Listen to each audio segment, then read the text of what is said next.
Здравствуйте, это «Личное мнение». Короткое и суровое челябинское лето радует теплыми деньками, а соответственно и событиями на открытом воздухе. Вот в минувшие выходные мы приглашали вас в парк потанцевать бачату, а теперь грядет не менее захватывающий Open Air фестиваль семейной рыбалки. Что же такое спортивная ловля? Можно ли рискнуть и принять участие без специальной подготовки и экипировки? И где на Южном Урале можно поймать рыбу мечты? А в гостях у нас человек, который наверняка знает ответы на все вопросы. Президент Федерации рыболовного спорта в Челябинской области Николай Федерягин. Здравствуйте. Здравствуйте. Ну, давайте сразу рассказывайте, что нас ожидает в эти выходные, кто может поучаствовать, откуда эти участники прибывают. Участвовать может любой человек. Рыбалка – это спорт. Рыбалка – это спорт, это единая всероссийская квалификация. Также разряды присваиваются по результатам соревнований. Ну, вот предстоящие соревнования – это фестиваль, на которых не будет присваиваться разряды, но вообще это спорт. Но вообще сейчас любой спорт претендует на попадание в олимпийскую программу. Вот если говорить о рыбной ловле, есть шансы и амбиции? Амбиций-то много, а вот шансов не знаю.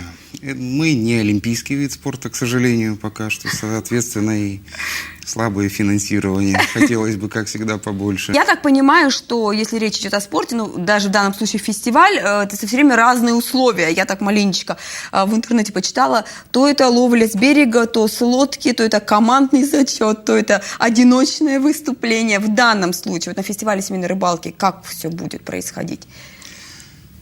На фестивале немножечко мы отходим от правил, потому что приезжают люди совсем далекие порой от рыболовного спорта, приезжают с семьями, приезжают с детьми.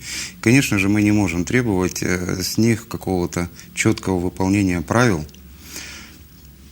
Поэтому люди рыбачат, будут рыбачить единственное разрешенными снастями в Российской Федерации, не нарушая законодательство. А это подразумевает одно удилище, ну, один крючок. В Челябинской области какие самые грандиозные старты принимала? Челябинская область проводила 2 Кубка России по рыболовному спорту. Ну, в дисциплине ловля на мормышку со льда в 2013 году. И вторая дисциплина – это ловля на блесну со льда в 2015 году. Также подана заявка, мы подали заявку на 2020 год. Может быть, нам Москва одобрит. Любой спортсмен должен постоянно тренироваться. Вот в вопросах рыбной ловли то же самое? Вот это глубокое, конечно, заблуждение, что в рыбалке удача или еще что-то. Нет, ну а как же? Как и везде. Труд, труд и труд. То есть надо тренироваться, правильно удить рыбу. Все чемпионы и мастера спорта, так скажем, это люди, которые посвящают именно тренировкам очень много времени, соответственно, финансов, потому что даже съездить куда-то на водоем за 100 километров – это тоже расходы. То есть экипировка, снаряжение играет колоссальное значение? Это тоже, да. То есть, если я унаследовала от дедушки счастливую удочку, шансов нет. Технология, я так понимаю. Конечно, да. Прогресс не стоит на месте. Сейчас дедушкины удочки, на них тоже можно ловить, почему нет? Можно срезать ивовый пруд, я всегда говорю, на берегу, и ловить рыбу. Но более, пускай недорогие, но технологичные снасти, они прощают очень многое и добавляют чувствительности, добавляют вот какого-то незнания водоема. Сейчас очень много эхолотов, навигаторов. Которые... А это все можно использовать? Не только чутье? Да, да. В рыболовном спорте можно использовать, ну, в каких-то дисциплинах это запрещено, а в каких-то разрешено наоборот. То есть технологии берут верх над мастерством? Или ну нельзя так сказать? Нельзя так сказать. Это все должно быть в совокупности.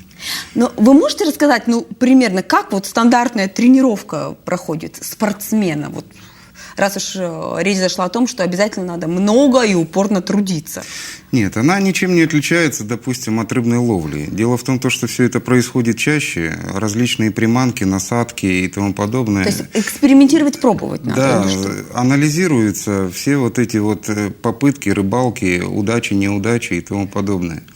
И чем их больше, соответственно, тем больше информации, лучше анализ. И тот, кто больше тренируется, тот больше понимает повадки рыбы на данном конкретном водоеме, допустим, перед соревнованием. Есть тренеры или тут каждый сам нащупывает? Или можно взять Нет, урок? Тренеры есть, урок можно взять. У нас действительно есть руководители секций. Это 7 дисциплин рыболовного спорта.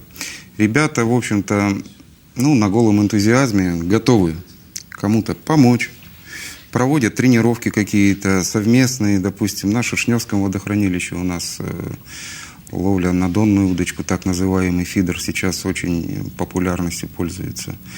Береговые всякие различные соревнования, вот там очень хорошо можно познакомиться со спортсменами, не нужно этого бояться. Они обычные люди и готовы всегда делиться информацией. Нужно только лишь приехать и встретиться. Но все-таки вот это увлечение, оно чаще, наверное, передается по наследству, или бывает, что люди вот вдруг увлеклись и в ваше движение влились, и теперь, может быть, даже какие-то успешные спортсмены? По наследству, знаете, это если родители, папа, как правило, рыбак, это может быть наследственно. Конечно, есть и те люди, которые, не знаю, с друзьями приехали на рыбалку и затянуло. И так тоже... Сколько людей, столько и мнений. Дело в том, что, наверное, рыбалка – это самый массовый, наверное, не побоюсь этого слова, самый массовый. Спорт, не спорт – это увлечение людей вообще у нас в России, например. А вот уже рыболовный спорт, вы знаете, это очень увлеченные люди, которым уже не столько интересно рыбачить и ловить рыбу, сколько они соревнуются уже с людьми, со спортсменом, который у него рядом. А важно больше наловить в килограммах или там количественно? Вот победитель-то кто? Как разные дисциплины там по-разному определяются. Как правило, это, если так вот обобщить, кто больше поймает. Рыболовный спорт – это дорогой спорт? Вот сколько может стоить спортивное оснащение одного участника? Дорого. 200-100 тысяч. То есть удочка – это еще без всяких приспособлений. Да. Просто удочка 100 тысяч. Что же в ней такого? Не знаю, там титан, это золото, вот как раз углеводороды? Технология очень легкая, прочная, очень чувствительное удилище. И это действительно работает? То есть если я покупаю удочку за 100 тысяч, а у моего соперника удочка за 20, то шансы прям резко повышаются? У вас? Нет, у вас. У вас и у ваших соперников. У меня, понятно, шансов нет. Это инструмент. Любым инструментом нужно уметь пользоваться. Вот что перфоратором, что удочкой, я не знаю. Если нет навыков рыбной ловли, это поможет в какой-то определенной степени. Дорогой, хороший инструмент поможет. Но, еще раз повторюсь, лучше всего нужно им уметь пользоваться.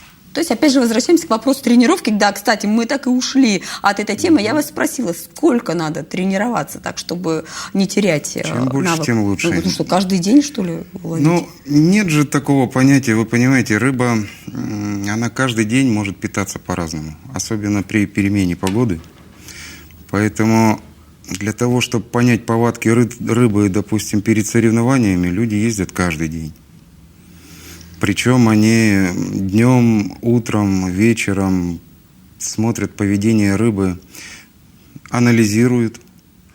И вот тогда складывается какая-то картина приманки, которые или насадки. Она сегодня может на червячка, завтра на опарыша.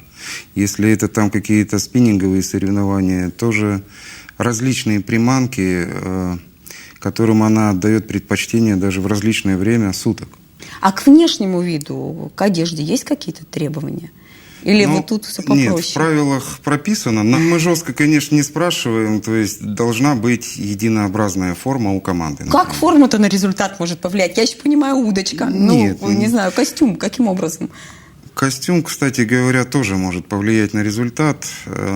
Сейчас костюмы, мембранная ткань, которая не промокает, не продувается. Стоят они тоже достаточно дорого. Тоже все это есть в магазинах. На что это влияет? Человек может замерзнуть. Тур продолжается 5 часов. И если 5 часов идет дождь, он промок, спортсмен замерзнет, это будет на эффективность его ловли То есть он влияет. отвлекается от Конечно, основного да, занятия? да. Как распределяются силы все-таки мужчины и женщины в процентном соотношении? Много ли вот Женщин любительниц рыбной очень ловли? мало. Мало? Очень мало. Ну, примерно, скажем, там 10% от участников? 3%? В Челябинске буквально единицы. И каковы они, кстати, составляют конкуренцию мужчинам? Или все-таки они вот отдельной программой выступают? Отдельно женщины, отдельно мужчины? Нет, они с мужчинами конкуренцию, да, безусловно, составляют, вы знаете, не внизу таблицы турнирной, в серединке. Но все-таки лучшие рыбаки мужчины. Ну так вообще в мире, у нас в регионе, в России или... Я нет? боюсь обидеть женский Ну пол. что уж делать, уже все признали, что лучший шеф-повар, например, мужчина. Как бы обидно это не было домохозяйкам, которые борщи варят каждый день. Женский пол у нас очень достойно выступает. Кстати, вот мне кажется, логичным завершением любого соревнования должен быть какой-то конкурс на лучшую уху. Вот вы что-то такое проводите? Очень редко. А почему? Ну ради чего, собственно говоря-то, рыбная ловля? Ради ухи ведь наваристой? Мы же спортсмены, как правило, рыбу отпускаем. Принцип спортивный «поймал, отпусти», чтобы не наносить вред водоему. А если прям какой-то такой попался вариант, что жалко отпустить? Большой экземпляр. Нет, отпускаем всех, причем есть карповые соревнования, но там 15-килограммовые карпы там, и 20-килограммовые. Конечно, они отпускаются обратно и пускай дальше живут и радуют следующих рыбаков. А правда, что раньше рыбы в Челябинских озерах было больше? Да. А с чем, на ваш взгляд, это связано, что вот рыбы мало? Во-первых, у нас есть, так сказать, арендаторы, в кавычках их можно назвать. Которые Это- рыбу в промышленных масштабах Да. вылавливают. Которые зарыбляют, какие-то не зарыбляют, просто вот вылавливают в промышленных масштабах. Во-вторых, это, безусловно, браконьеры. Ну и, конечно, сейчас много появилось любителей, доступно это стало, у всех автомобили. Вот получается 3 таких направления. А какие у нас все-таки в Челябинской области самые рыбные места? Или это как у грибников, знаете, секретная информация? Назовешь какое-то одно озеро, ну, там прямо все берега забиты рыбаками становятся, после чего приезжают всякие рыббанды, которые также промышленным способом. Все, я вас поняла. Не будем Ну, раскрывать, на сохраним природу. Сейчас вот, ну, нет такого, чтобы прямо было какое-то 1-2 водоема. У нас их действительно очень много. Ну, везде есть какая-то рыба, все равно есть. Самая большая рыба, которая попалась лично вам, я вот недавно перечитала Хемингуэя «Старик и море», там 18-метровая рыба, за которой главный герой охотился. У вас каков рекорд? Может быть, еще и мечта есть какая-то? Мечта не всегда существует, да. Карп 12 килограмм, судак. Это же сколько он рост? Это 12. Это сколько в возрасте эта рыба? 12 килограммов. Ну, Это... Можно определить по весу возраст рыбы? ну, я не знаю, сколько это ему лет было. Он Так. отпущен обратно. Сюда. А, то есть вы поймали 12-килограммового карпа и отпустили его? Конечно. Ну, вы представьте, Многие сколько... сейчас вас не поняли, мне Представьте, кажется. сколько он даст икры. Это же сколько будет молоди. А вы понимаете, большая рыба, она уже невкусная. Ну, вот как старый конь. Понятно. То есть селфи Да? и Да. живи дальше. Да. Про судака вы начали говорить? Судак это был прошлый год, 6 килограмм. Щука, ну, что-то там, 10 килограмм. А вы все время ловите здесь, у нас, не выезжаете куда-то там в традиционно рыбные регионы? Ну, вот как раз я здесь не ловлю. То есть это выловлено не у нас? Да, не у нас. Из-за отсутствия у нас как раз вот таких экземпляров тут ловить неинтересно. Но это все речная рыба, то есть морская рыбалка Это речная рыба. вас не интересует? Ну, море от нас далеко. В общем, если кому-то хочется попробовать, я думаю, фестиваль семейной рыбалки – это вот идеальные условия для старта.